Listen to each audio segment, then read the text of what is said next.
Selamat siang Bapak Ibu yang dikasih oleh Tuhan kita Yesus Kristus. Kembali lagi kita hari ini berjumpa dalam program online Biola Bina Online Aja. Dan tema kita pada siang hari ini kita akan berbicara mengenai bagaimana menjaga reaksi yang berlebihan terhadap pandemi COVID-19 yang ditinjau dari aspek psikologis. Seperti kita ketahui bersama bahwa Organisasi Kesehatan Dunia yaitu WHO telah menetapkan COVID-19 sebagai pandemi pada tanggal 11 Maret 2020 lalu. Dan ini membuat pemerintah dan juga masyarakat semakin waspada. Banyaknya informasi tentunya Bapak Ibu dan juga saya dapatkan mengenai virus corona ini. Tapi karena saking banyaknya, ternyata itu bisa saja membuat kita atau mempengaruhi kita secara mental. Nah, gangguan mental apa saja yang sekiranya mungkin akan terjadi ketika kita terlalu fokus atau memfokuskan diri kita kepada virus corona ini? Gangguan kesehatan mental pada pandemi COVID-19 ini bisa disebabkan dari berbagai hal, Bapak Ibu sekalian. Yang pertama, karena ketakutan, kecemasan atau kekhawatiran yang berlebihan dalam menghadapi wabah ini sendiri, yaitu COVID-19 ini. Yang kedua adalah rasa tracing ketika menjalani masa karantina. Mungkin dari Bapak Ibu atau mungkin sebagian dari teman-teman di luar sana saat ini kita tidak lagi bekerja atau pergi ke kantor, tapi melakukan pekerjaan itu di rumah atau WFH gitu ya, work from home. Bahkan anak-anak sekolah juga sekarang sudah mulai tidak lagi pergi ke sekolah, tapi mulai belajar di rumah. Nah, ini ternyata menimbulkan rasa keterasingan. Kalau berbeda dengan liburan, Bapak Ibu ya, kalau liburan kita bisa berlibur, pergi ke tempat lain, refreshing gitu. Tapi kalau dalam keadaan saat ini kita memang dihimbau untuk tetap berada di rumah jika tidak terpaksa harus keluar rumah gitu. Nah, ternyata ini menimbulkan juga atau bisa menyebabkan gangguan kesehatan mental itu sendiri. Yang ketiga adalah perasaan kesedihan atau kesepian karena jauh dari orang-orang yang dikasihi, entah itu keluarga, teman, sahabat, bahkan kolega. Nah, ini menimbulkan rasa kesepian karena mungkin kita tidak bisa berinteraksi secara langsung dan hanya bisa menggunakan media online saja. Yang keempat, yang bisa mengganggu kesehatan mental kita dalam pandemi COVID-19 ini disebabkan karena kecemasan akan kebutuhan hidup sehari-hari. Bapak Ibu yang dikasihi Tuhan, saat ini mungkin karena masa yang sangat sulit, banyak perusahaan harus terpaksa mem-PHK karyawannya karena mungkin tidak mendapatkan penghasilan gitu ya, atau pemasukan karena harus tutup dan harus ada di rumah. Nah, ternyata ini menimbulkan juga kekhawatiran atau ketakutan, bahkan kecemasan dari banyak kalangan. Bagaimana caranya mereka bisa memenuhi kebutuhan hidup sehari-hari ketika mereka harus tetap di rumah sekalipun gitu ya, bekerja dari rumah, itu juga menjadi suatu hal atau kecemasan tersendiri bagi mungkin pekerja online gitu ya, atau ojek online gitu. Nah, ini menimbulkan kecemasan juga. Bagaimana kalau mereka tidak keluar, mereka tidak dapatkan penghasilan, dan bagaimana mereka bisa memenuhi kebutuhan hidup mereka sehari-hari. Yang kelima, Bapak Ibu yang dikasihi Tuhan, gangguan kesehatan mental dalam pandemi COVID-19 ini ternyata juga bisa disebabkan karena begitu banyaknya informasi yang kita baca atau yang kita dapatkan, dan ini ternyata bisa simpang siur begitu. Misalnya dari A kita mendapatkan informasi seperti ini, yang B mengatakan seperti ini, dan mungkin belum lagi ada informasi-informasi yang ternyata hoax atau informasi palsu atau informasi bohong. Ini menjadikan kebingungan. Nah, kebingungan ini bisa menimbulkan kecemasan juga yang berlebihan dan mengganggu kesehatan mental kita sendiri. Beberapa sebab tadi bisa menimbulkan tekanan dalam diri kita yang menyebabkan beberapa gangguan yang mempengaruhi pola hidup kita. Misalnya saja perubahan dalam pola tidur kita. Karena tidak begitu banyak kegiatan, mungkin kita jadi agak sulit tidur atau mungkin karena kecemasan yang berlebihan, kita juga jadi sering begadang dan sebagainya. Pengaruh yang lain mungkin pada pola makan kita, gitu ya, karena tidak terlalu banyak yang harus kita kerjakan, jadi kita makan terus gitu ya. Bahkan banyak di media-media sosial itu mulai ada penggambaran gitu ya, mulai melebar ke samping begitu Bapak Ibu ya. Lalu berikutnya adalah perasaan bosan Bapak Ibu, dan juga mungkin stres karena harus selalu berada di rumah. Tekanan berikutnya adalah menjadi sulit konsentrasi karena mungkin kita banyak hal yang terlalu kita pikirkan, atau mungkin kita terlalu banyak berada di rumah, kurang melakukan aktivitas gitu ya. Jadi kita sulit untuk berkonsentrasi. Atau mungkin penyebab ini menimbulkan tekanan sehingga kita melampiaskan kepada alkohol ataupun mungkin obat-obatan, rokok dan sebagainya. Nah, tekanan ini atau sebab dari tekanan dan efek lain dari tekanan ini sendiri bisa mempengaruhi kesehatan kita secara fisik, dan juga munculnya gangguan psikosomatis. Nah, psikosomatis itu sendiri Bapak Ibu terdiri dari dua kata, yaitu psyche dan soma. Psyche itu sendiri adalah pikiran kita dan soma itu adalah tubuh kita ini gitu.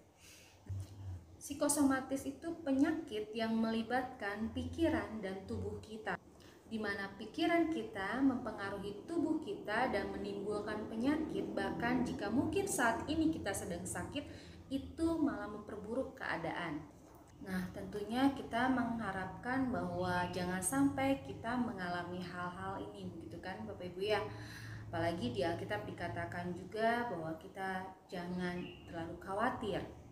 Lalu bagaimana caranya supaya kita bisa memiliki reaksi yang tidak berlebihan tapi bijaksana dalam menyikapi COVID-19 ini sendiri? Yang pertama adalah cari sumber atau informasi yang dapat dipercaya. Kalau saya tanya pada Bapak Ibu saat ini, berapa banyak setiap harinya Bapak Ibu menerima pesan di aplikasi Bapak Ibu mengenai virus corona? Wah, pastinya banyak sekali kan?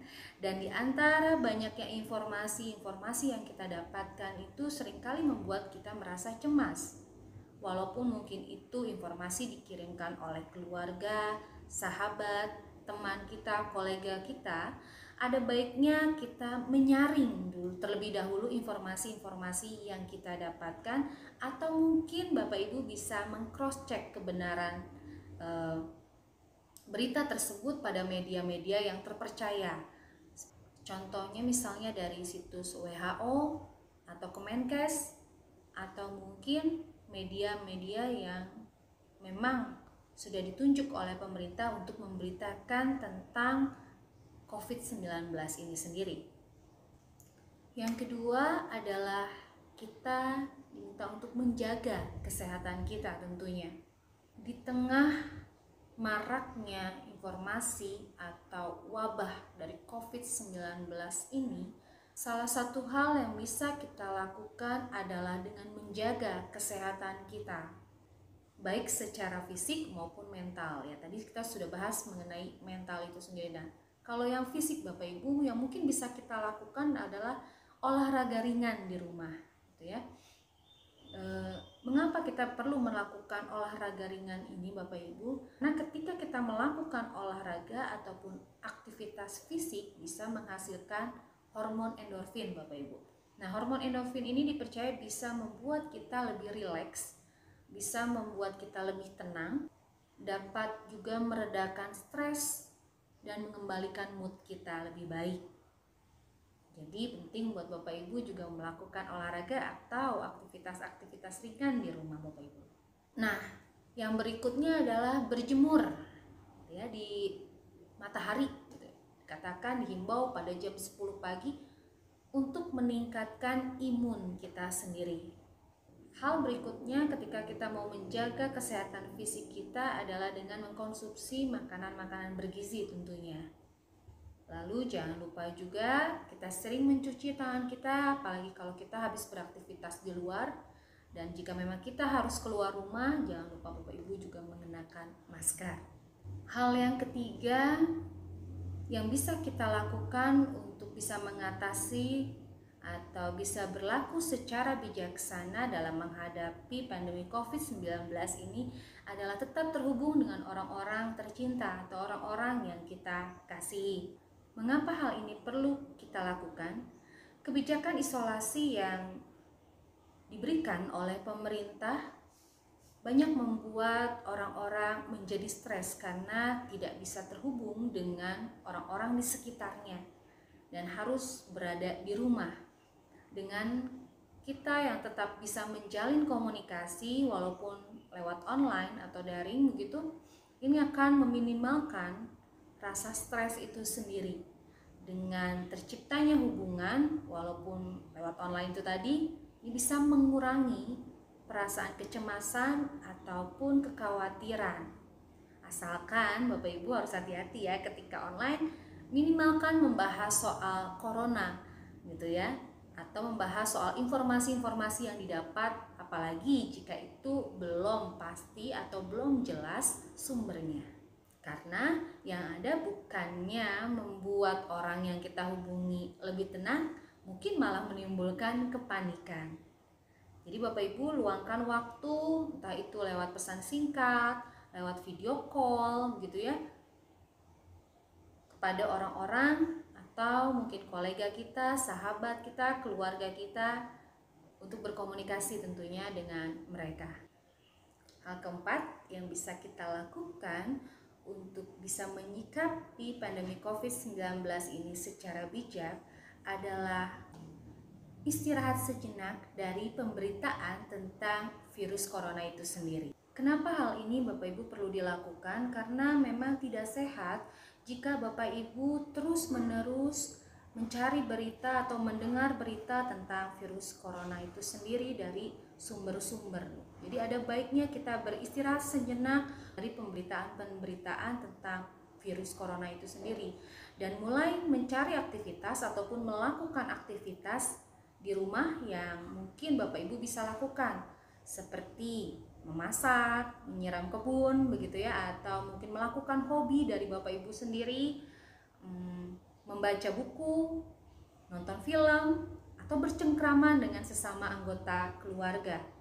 Itu tentunya akan membantu kita untuk lebih rileks dan mengurangi kecemasan serta kekhawatiran kita. Melakukan hal keempat ini bukan berarti Bapak Ibu tidak melihat berita sama sekali atau informasi yang ada tentang COVID-19 ini, tapi kita membatasinya agar tidak stres gitu ya, agar kita juga lebih rileks dan punya waktu untuk melakukan aktivitas kita sendiri. Yang kelima, berpikir positif. Nah, Bapak Ibu, apa sih pikiran positif itu sendiri? Adalah usaha di mana kita mengisi pikiran dengan berbagai hal yang positif atau muatan positif yang menghasilkan pemikiran atau sikap yang baik, dan ini ternyata memberi kita semangat gitu Bapak Ibu ya. Nah, itulah pikiran yang positif. Seorang psikolog bernama Albert, dia mengatakan bahwa ketika seseorang berpikir positif itu mencakup beberapa aspek. Yang pertama adalah positive expectation atau harapan yang positif. Nah, misalnya saja dengan adanya pandemi COVID-19 ini, kita memiliki pengharapan bahwa tentunya ini akan segera berakhir dan kita boleh kembali beraktivitas secara normal, begitu ya. Yang kedua, aspek selanjutnya adalah afirmasi diri atau melihat diri secara positif. Nah, ini bisa mencegah tadi Bapak Ibu ya, penyakit psikosomatis. Jadi kita tidak memandang diri kita lemah, kita tidak memandang diri kita tidak bisa melakukan apapun, atau misalnya kita batuk begitu langsung, wah jangan-jangan ini saya kena COVID, wah jangan-jangan kalau saya demam saya kena COVID. Jangan seperti itu juga Bapak Ibu ya. Nah, pikiran yang positif itu bisa menghasilkan kesehatan tubuh tadi gitu ya. Ketika kita punya pikiran yang baik, nah itu bisa menghasilkan juga tubuh yang sehat. Kalau kata Alkitab itu hati yang gembira adalah obat, begitu ya Bapak Ibu ya. Lalu yang ketiga adalah pernyataan yang tidak menilai atau non-judgmental king ya. Nah, Albert mengatakan bahwa kita mesti menghindari kecenderungan penilaian yang negatif. Jadi, kalaupun kita ingin menyampaikan suatu berita, ya kita harus mengambil secara bijaksana gitu ya, ataupun ketika kita ingin men-sharekan itu kepada sahabat, keluarga, nah kita harus cari terlebih dahulu. Ya, jangan sampai kita hanya menyerap informasi-informasi yang negatif lalu kita menyampaikan itu dan memberikan penilaian yang negatif juga tentunya. Aspek selanjutnya adalah penyesuaian diri yang realistik. Artinya di sini adalah ketika kita punya pemikiran yang positif, kita mulai bisa menyesuaikan diri dengan keadaan saat ini. Gitu ya, walaupun mungkin kita harus berada di rumah, walaupun mungkin kita harus melakukan pekerjaan di rumah begitu ya, dan tidak boleh kemana-mana, nah kita mulai menyesuaikan diri dan berpikir positif bahwa saya masih bisa bersyukur karena saya masih ada saat ini, masih dijaga kesehatannya, bisa berkumpul dengan orang-orang yang dikasihi, bisa melakukan pekerjaan. Nah, itu yang dimaksudkan dengan penyesuaian diri. Bill, seorang psikolog juga Bapak Ibu, mengatakan bahwa dengan berpikir positif, individu dapat menemukan kebahagiaan dalam hal-hal kecil di sekitarnya. Dalam Alkitab sendiri pun banyak ayat yang menekankan pentingnya bagi kita untuk berpikiran positif. Salah satu contohnya ada dalam Roma 12 ayat 12. Bersukacitalah dalam pengharapan, sabarlah dalam kesesakan, dan bertekunlah di dalam doa. Bapak Ibu yang dikasihi oleh Tuhan Yesus Kristus, kita mungkin tidak pernah tahu kapan ini akan berakhir. Namun jika kita memiliki pemikiran yang positif, kita yakin dan percaya bahwa Tuhan tidak pernah tinggal diam atas semua ini, dan kita selalu memohon pertolongannya, yakin dan percayalah bahwa Tuhan akan senantiasa menjaga kita semua. Bapak Ibu yang dikasihi Tuhan, kebahagiaan itu sendiri bukan suatu hal yang kita cari, tapi kebahagiaan itu sendiri adalah suatu hal yang kita ciptakan. Dan ketika kita merasa bahagia, maka tubuh kita pun akan sehat. Jadi mari kita bersama menyikapi dengan lebih bijaksana COVID-19 ini dan tidak terlalu berlebihan bereaksi dengan memperhatikan hal-hal yang sudah kita bahas tadi. Terima kasih, selamat siang, Tuhan Yesus memberkati.